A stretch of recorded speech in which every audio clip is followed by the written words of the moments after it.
এরপর মেলায় ভিড় কমেছে, একই সঙ্গে সময় বাড়ানোয় কমেছে করদাতাদের ভিড়। এ বিষয়ে বিস্তারিত জানাতে সৈয়দপুর কর অঞ্চল থেকে যুক্ত হয়েছেন সহকর্মী আমিরুল বাপ্পি।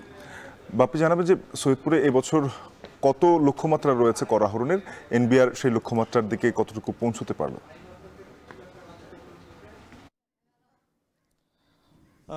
শাফিন, শুরুতেই জানিয়ে রাখতে চাই যে রংপুর যে কর অঞ্চল, সেই অঞ্চলে সৈয়দপুর একটি সবসময় গুরুত্বপূর্ণ জায়গা ব্যবসায়িক কারণে, এবং এখানে সার্কেল 5 এবং সার্কেল 6 দুটি সার্কেল থাকার কারণে সবসময় আমরা ভিড় দেখেছি। কিন্তু এবারে সেই যে যত তফসিলি ব্যাংক আছে সেই ব্যাংকের কর্মকর্তা কর্মচারীদের বাধ্যতামূলক রিটার্ন এবং সময় বাড়ানো, এই দুটো কারণে আমরা অন্যান্য বারের তুলনায় এবার একটু কম দেখছি এই ভিড়গুলো।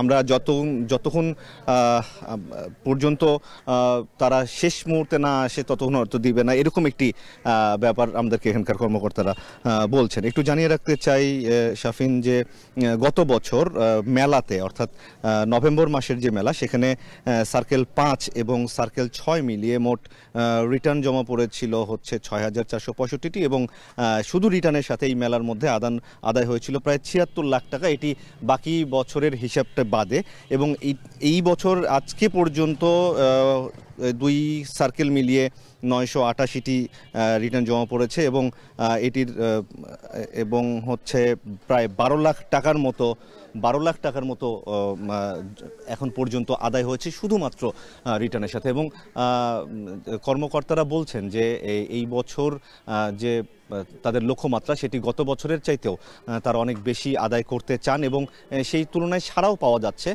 এরকমটিও বলছেন এখানকার কর্মকর্তারা। তো শাফিন, এই ছিল আমার কাছে সৈয়দপুরের আয়কর মেলা নিয়ে সবশেষ অবস্থা। সৈয়দপুর